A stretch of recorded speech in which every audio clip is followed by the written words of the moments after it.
Bonjour à tous, voici la correction du numéro 14, page 101. Donc on vous propose un cercle trigonométrique de rayon 1, le 1 est ici, là on a le 1,5, et on vous demande de quelle couleur est le point image de certains nombres, et de quelle couleur est un point du cercle qui a une abscisse positive, une abscisse négative, une ordonnée positive, etc.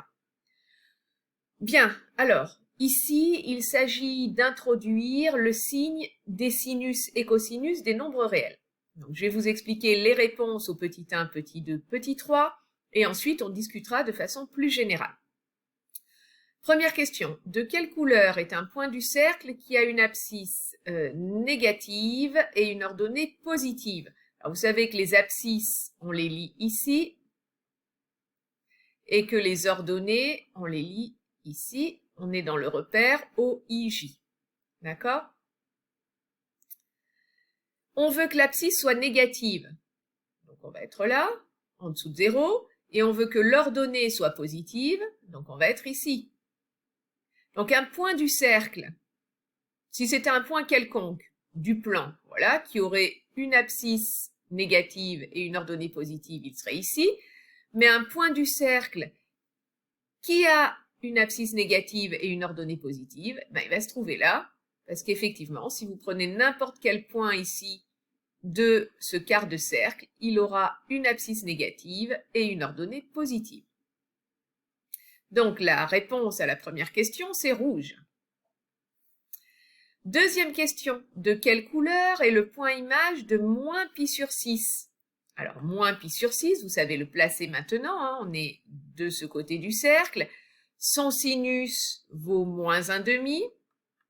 Vous savez que le sinus de moins pi sur 6, c'est l'opposé du sinus de pi sur 6, c'est donc moins 1,5. On est ici, hop, voilà, moins pi sur 6 qui vient s'enrouler là. Donc, quelle est la couleur du point image de moins pi sur 6? Puisque moins pi sur 6 vient s'enrouler là, il est jaune. Et vous voyez que son sinus est négatif. De quelle couleur est le point image de moins 2pi sur 3? Alors, vous savez que les pi sur 3, ce sont eux qui ont des cosinus égaux à 1,5. Donc, une fois pi sur 3, c'est ici. 2 fois pi sur 3, on est là. Et dans l'autre sens, dans le sens négatif, moins pi sur 3 est ici, cosinus égale à 1,5, et moins 2pi sur 3 se trouve ici, cosinus égale à moins 1,5. Pour le placer, on raisonne à la fois sur la valeur du cosinus de pi sur 3, et puis ensuite sur l'endroit où se trouve moins 2pi sur 3 sur le cercle. De quelle couleur est le point image de moins 2pi sur 3? Puisqu'on l'a placé là, il est vert. Donc ici, dans ce cercle trigonométrique, finalement, on a distingué 4 parties de cercle. Et ces 4 parties de cercle vont être très importantes à distinguer, ces 4 quarts de cercle, pour la raison suivante. Dans le cours que je vous ai distribué, eh bien, il y avait ce petit schéma, ici, que je viens de coller sur la page, qui vous indique pour quelle valeur de x, du nombre que vous enroulez sur le cercle, son cosinus est positif et son sinus est négatif. Vous voyez, quand on est dans la partie bleue ici, eh bien, le cosinus va être positif. Au minimum, il sera nul. Et le sinus sera positif aussi. Voilà, le sinus est ici. Donc, le sinus de x sera positif aussi. C'est ce qu'on a fait là.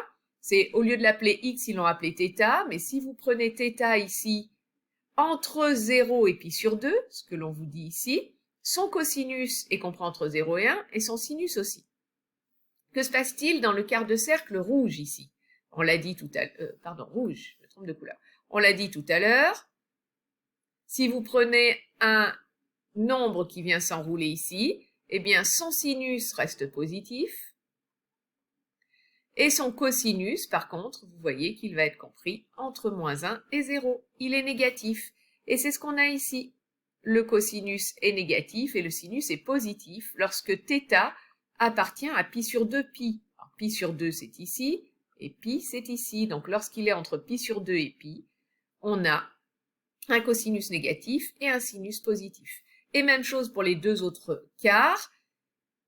Les nombres qui viennent s'enrouler sur ce quart de cercle vert ont un cosinus négatif. Et par contre, et aussi un sinus négatif. Hein, ici, ils ont cosinus négatif et sinus négatif. Donc, on est dans ce cas-là, lorsque θ appartient à moins pi sur 2. Alors, ou alors, on pourrait dire à pi 3 pi sur 2. Hein, il y a plusieurs intervalles ici. Et enfin, pour le dernier, sur le jaune ici, hop, eh bien, qu'est-ce qui va se passer? On va avoir un cosinus positif et un sinus négatif. Lorsque θ s'enroule sur ce quart de cercle-là, lorsqu'il est compris entre moins pi sur 2 et 0, eh bien, le cosinus est positif et le sinus est négatif. Alors, ce sera important d'avoir cette vision du cercle-là, avec la positivité ou la négativité du cosinus, la positivité ou la négativité du sinus, pour résoudre certaines équations, vous verrez un petit peu plus tard, ou certaines inéquations. Voilà, mais le numéro 14 était très simple. Hein. Ici, voilà les 3 questions auxquelles il fallait répondre.